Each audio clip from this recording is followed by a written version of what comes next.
नमस्कार, मैं रचना शर्मा चढ़ती कला टाइम टीवी देख रहे सभी दर्शकों का स्वागत करती हूं। आप देख रहे हैं हरियाणा के विशेष समाचार।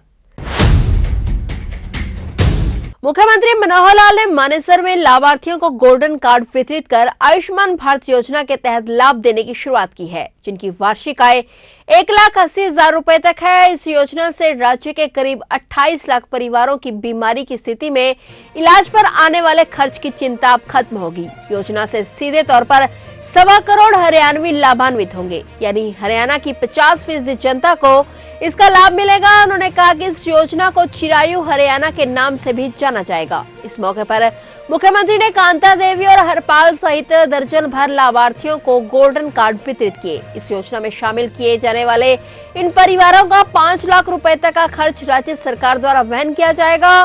मुख्यमंत्री ने बताया कि अब दिव्यांग का इलाज भी योजना में समाहित किया गया है। मुख्यमंत्री ने कहा कि आज का दिन गरीब और जरूरतमंद परिवारों के अच्छे स्वास्थ्य के प्रति राज्य सरकार की प्रतिबद्धता का एक नया संदेश लेकर आया है। आज से अंत्योदय परिवारों को भी आयुष्मान भारत प्रधानमंत्री जन आरोग्य योजना के दायरे में लाया जा रहा है। इससे प्रधानमंत्री नरेंद्र मोदी के स्वस्थ भारत सशक्त भारत के विजन को एक नई दिशा और गति मिलेगी। प्रधानमंत्री नरेंद्र मोदी ने पहले दिन से ही गरीब की मूलभूत सुविधाओं की कल्पना की। मुख्यमंत्री ने इस अवसर पर कहा कि लाभार्थियों का डाटा राष्ट्रीय स्वास्थ्य प्राधिकरण के साथ साझा किया गया है, ताकि उसे आयुष्मान भारत प्रधानमंत्री जन आरोग्य योजना पोर्टल और PPP-ID के साथ एकीकृत किया जा सके। पात्र लाभार्थियों की पहचान करने, उन्हें पंजीकृत करने और मिशन मोड में उनके कार्ड बनाने के लिए सभी जिलों के साथ एकीकृत डाटा साझा किया जा रहा है। वहीं जिन लोगों ने आयुष्मान भारत योजना के तहत इलाज करवाया है, उन लोगों ने मुख्यमंत्री मनोहर लाल का दिल से धन्यवाद किया और कहा कि यदि मनोहर सरकार के द्वारा ये योजना गरीब परिवारों के लिए ना चलाई गई होती तो उन्हें अपना इलाज करवाना मुश्किल हो जाता। इस योजना के लिए हरियाणा वासियों ने मुख्यमंत्री मनोहर लाल का आभार जताया।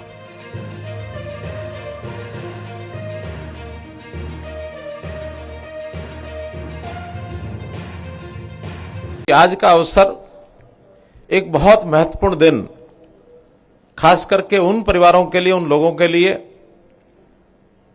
जो अपना जीवन यापन बहुत कठिनाई से करते हैं, जिनको हम एक कैटेगरी, जिसको BPL कैटेगरी कहा जाता है, बिलो पॉवर्टी लाइन, ऐसे परिवारों के लिए एक यादगार दिन बनकर के आ रहा है। हर किसी समाज के चिंतक व्यक्ति की एक इच्छा होती है कि समाज हमारा सुखी हो। सुखी समाज की कल्पना प्राचीन काल से हम करते आ रहे हैं। यदि एक व्यक्ति सुखी है, परिवार सुखी है, तो काम नहीं चलता।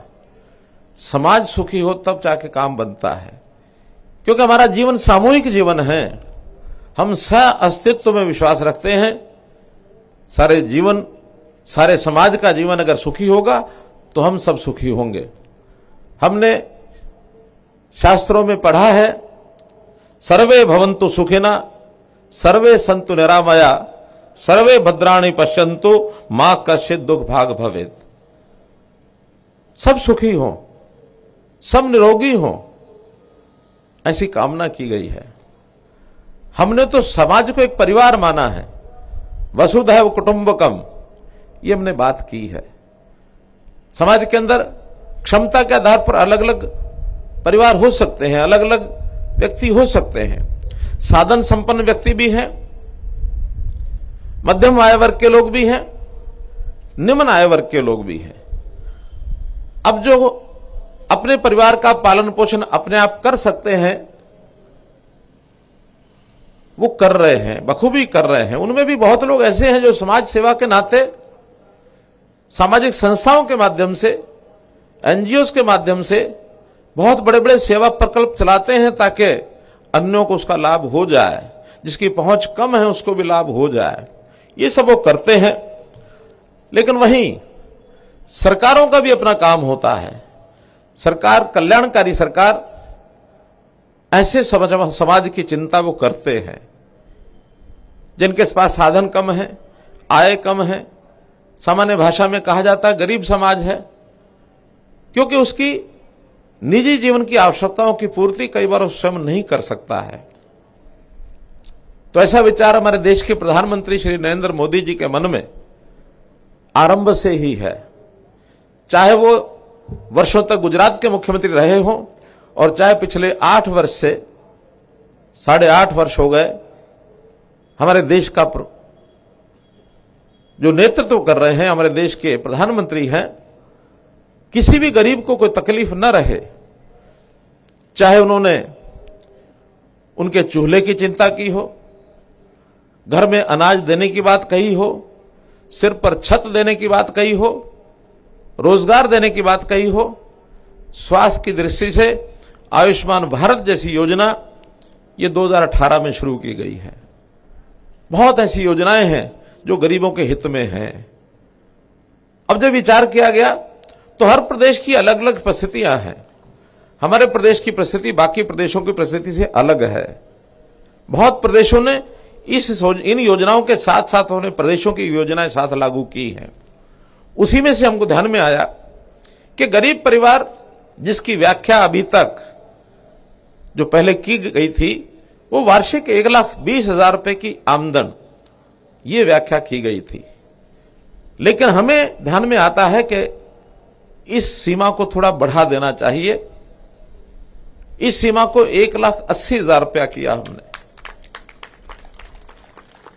क्योंकि 1,20,000 में बहुत कम परिवार उसके अंदर आते हैं। तो इसका दायरा बढ़ाने के लिए हमने इस योजना को आगे बढ़ाया है।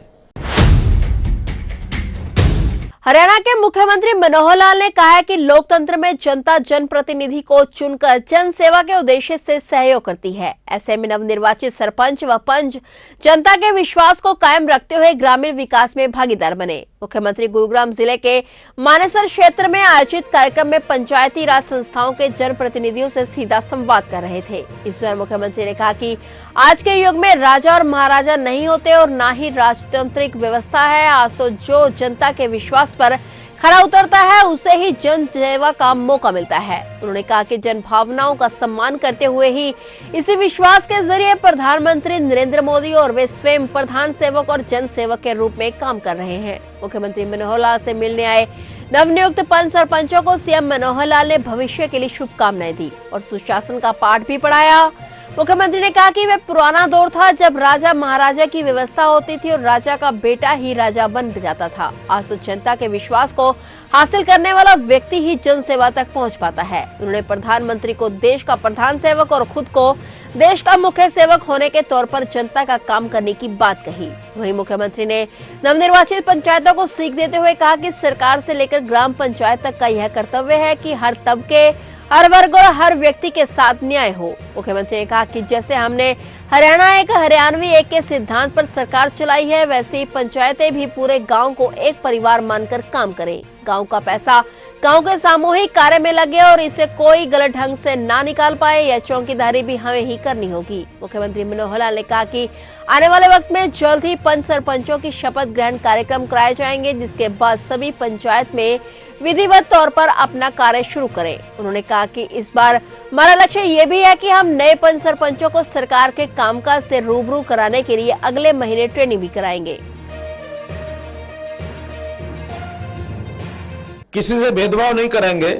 गांव में सब वर्ग के लोग होते हैं, सब बिरादरियों के लोग होते हैं, सब कैटेगरी के, पढ़े लिखे, अनपढ़, आयु के हिसाब से महिलाएं हैं, पुरुष हैं, अलग अलग मोहल्ले हैं। इन सबके साथ न्याय होना चाहिए। जैसे मैंने एक नारा दिया है, हरियाणा एक, हरियाणवी एक, ऐसे ही हमारा गांव भी सबका एक गांव है। सब लोग गांव के हित में सोचें। आज जनता की जो राय है, उस राय शुमारी में से जो मशीन है जिसमें वोट डालते हैं शासन करने वाला, उसमें निकलता है और उसके माथे में जिस दिन आ गया ना वो राजा हो गया, वो उस दिन फेल हो गया। ये तो चाहे नरेंद्र मोदी है, चाहे मनोहर लाल है, ये आपके सेवक हैं। सेवक आपकी सेवा करने के लिए आए हैं। जब तक आपकी मोहर रहेगी तब तक सेवा करेंगे, निश्चित करेंगे। यही भाव हमारे पंच सरपंच के लोगों को मन में भी आना चाहिए कि हम जनता के सेवक हैं, और जनता के सेवक बन के काम करोगे तो इस जैसा आनंद ही नहीं है। खूब आनंद आएगा। जनता के सेवक बन के काम करोगे, इस आनंद को आगे बढ़ाते रहो, आनंद से भरपूर खुद भी आनंदित रहो, अपने गांव की जनता को भी आनंदित करो। बहुत बहुत धन्यवाद। तो ये थे हरियाणा के विशेष समाचार, और नए समाचारों के साथ फिर से हाजिर होंगे। तब तक के लिए देखते रहिए चढ़ती कला टाइम टीवी, और अब मुझे दीजिए इजाजत। धन्यवाद।